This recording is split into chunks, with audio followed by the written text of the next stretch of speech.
This is a call to action to American workers, especially labor leaders. Our country is being torn away from us.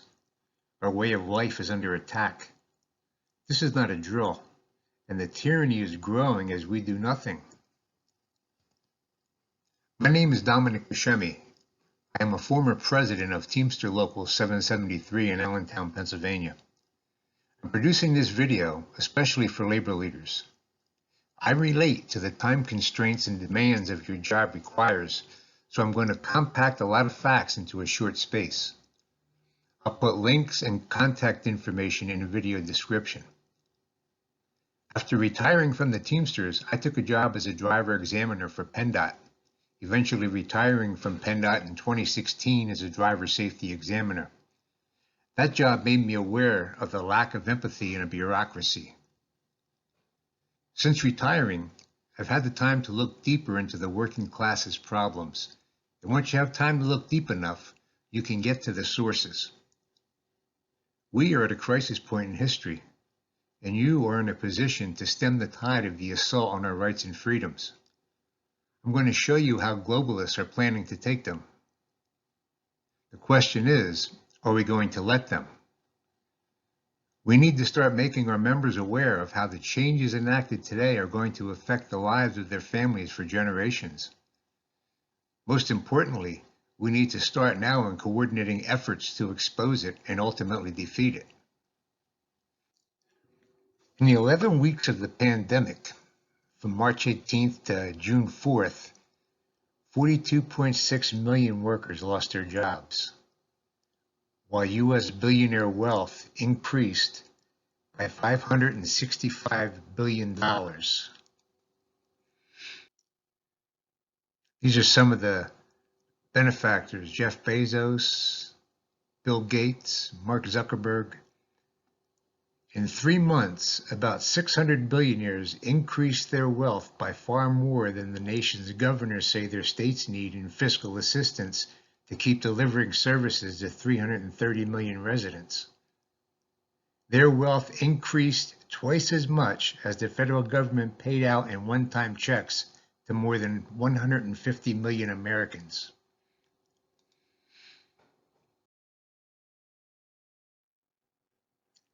In October 2019, an event sponsored by the Center for Health Security, the World Bank, and the Bill and Melinda Gates Foundation was held in New York. It was called Event 201, and its purpose was to plan a response for a worldwide outbreak of a coronavirus. And then there's something called Event 201. Johns Hopkins Initiative hopes to better prepare for pandemics. This is from December 11th, 2019. And they talk about a team of experts at the Center for Security at Johns Hopkins University staging an exercise. They dreamed up doomsday scenarios. It says for the most recent exercise called Event 201, which was held in New York City in October, the Center for Health Security partnered with the World Economic Forum and Bill and Melinda Gates Foundation to engage 15 leaders in business, government, and public health to model response to a worldwide coronavirus pandemic. It's something to take note of. We've got the Treasury bond, or the pandemic bonds from the World Bank, and now we have this exercise focusing on coronavirus, sponsored by all the usual suspects: Bill and Melinda Gates, the World Economic Forum, and more. It included representatives from the UN Foundation, United Nations, the World Bank, China's Center for Disease Control and Prevention, the Central Intelligence Agency, the U.S. Center for Disease Control, and other leaders from travel, banking, pharmaceutical, and healthcare services industries. Johns Hopkins, remember, sponsored this, hosted it.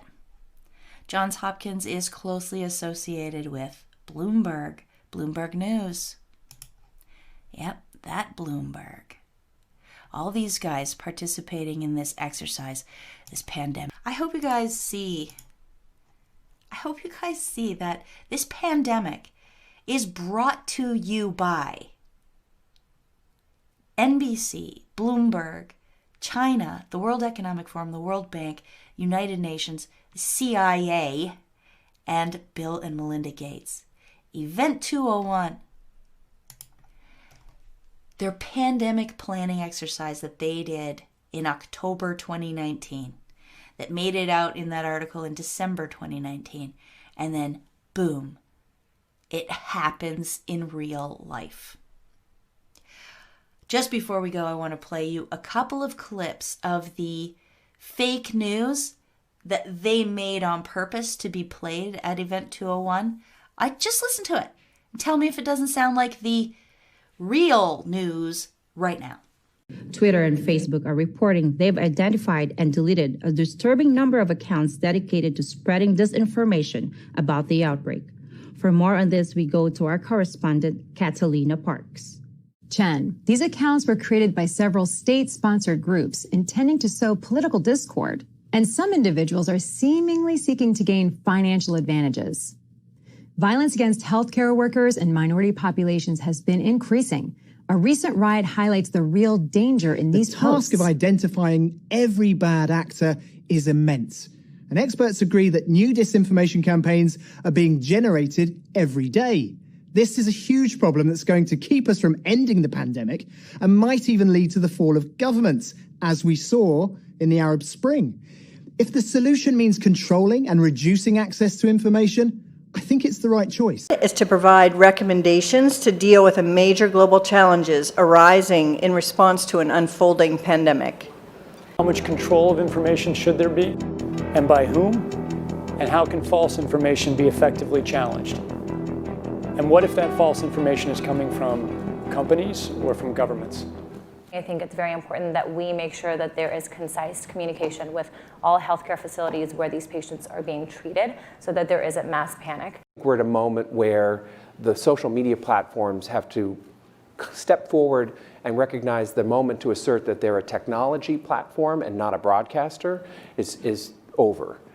They, in fact, have to be a participant in broadcasting accurate information and partnering with the scientific and health communities to counterweight, if not flood the zone of accurate information, because to put the genie back in the bottle of the misinformation and disinformation is nigh impossible. One thing we haven't spoken about, and I'm wondering whether it's time to talk about this, is a step up from the part of the governments on enforcement actions against fake news. I personally do not believe that trying to shut things down in terms of information is either practical or desirable. And we do have, I think, a couple of strategies that are available to us, one of which is the flood strategy, second of which is relying and informing and equipping trusted sources of information with the facts so they can then pass that on. But we also need to actually think about a technological answer to the national security alert, COVID tests, scientifically fraudulent epidemic of false positives. The polymerase chain reaction, PCR tests, are used worldwide to diagnose SARS-CoV-2 infection. An in-depth investigation reveals clear scientific evidence proving that these tests are not accurate and create a statistically significant percentage of false positives. Positive results more likely indicate ordinary respiratory disease like the common cold. In fact, American biochemist Kary Mullis, now deceased, who won the Nobel Prize in Chemistry for creating PCR technology, repeatedly stated throughout his career that it should not be used to test for viruses. This technology is designed to replicate DNA sequences, not test for coronavirus infections. The death figures are also being inflated. If the coronavirus threat so great, why does U.S. overall death rate down? Why is the overall change in death rate less in 2019 and 2020 than in 2018? The source, the United Nations World Population Prospects, shows that in 2018, the overall change in death rate in the United States was 1.220%.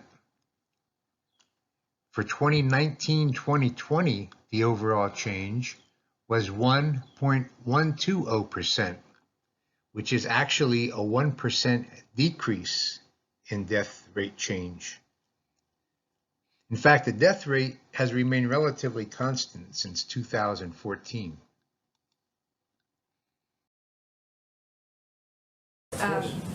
Can you talk about your concerns about deaths being misreported by coronavirus because of either lack of testing or standards for how they're characterized? So I think in this country, we've taken a very liberal approach to mortality. And I think the reporting here has been pretty straightforward over the last 5 to 6 weeks. Prior to that, when there wasn't testing in January and February, that's a very different situation and unknown. There are other countries that if you had a pre-existing condition, and let's say the virus caused you to go to the ICU and then have a heart or kidney problem, some countries are recording that as a heart issue or a kidney issue and not a COVID-19 death. Right now, we're still recording it, and the great thing about having forms that come in and a form that has the ability to mark it as COVID-19 infection, the intent is right now that if someone dies with COVID-19, we are counting that as a COVID-19 death. Pennsylvania recently removed some 200 deaths previously recorded as COVID-19 fatalities from its data after coroners complained that state numbers and methods for tallying virus deaths didn't match their own. Pennsylvania Health Department officials had included in their count probable coronavirus deaths in cases where they believed the virus was the cause of death, but did not have confirmation from a positive test result, according to the Philadelphia Inquirer. Politicians that labor supports are issuing illegal mandates that are destroying the working class. These heartless narcissists are ruining the lives of American workers and their families both economically and psychologically for years into the future. What gives them the right to rob people of their freedom? What studies are politicians using to justify their tyrannical decisions? Why are opposing views being repressed or ignored? If you're sincerely concerned about the welfare of the people who put their trust in you, this has to be exposed, and we need to be educating ourselves and our members on how to prepare for the hardships that will follow. If allowed to go unchecked, these mandates are going to profoundly restructure our society forever. Look at what's already happening. Psychological warfare. The tactics that are being used on us right now are the same as the communists use on POWs in North Korea to break their spirit. Isolation, confusion, uncertainty, fear, dependence. Censorship. Prominent medical professionals are not only being censored, they're being shunned. Social media censoring any factual information that challenges their narrative. Social media companies manipulating algorithms to promote one narrative and suppress opposing views. Illegal mandates forcing unproven and controversial policies that are negatively impacting people's health.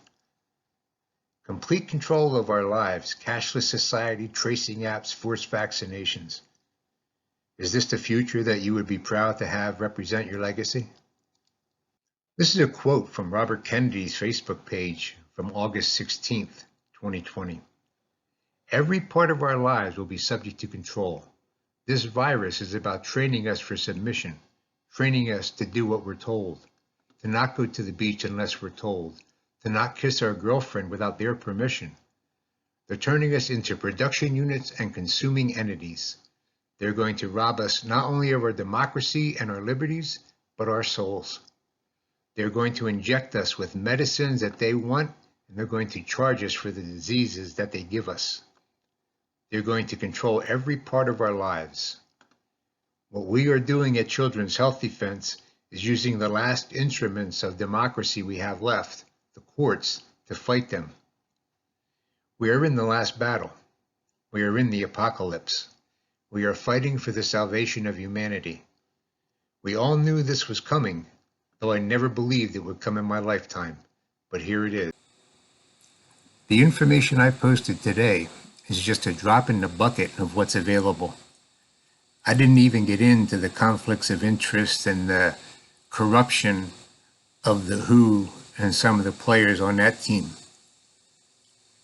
But the information will be available in the links. If you have questions or if you would like more information, feel free to contact me. I'll post my email link in the description. Also, any comments, pro or con, would be appreciated. We have to start intelligent discussion on how we're going to combat this threat. Solidarity. You know, is there something to worry about with medicines? That is, might some of them have side effects? Do we need safety testing? I mean, and we're taking things that are, you know, genetically modified organisms and we're injecting them in little kids' arms. We just shoot them right into the vein.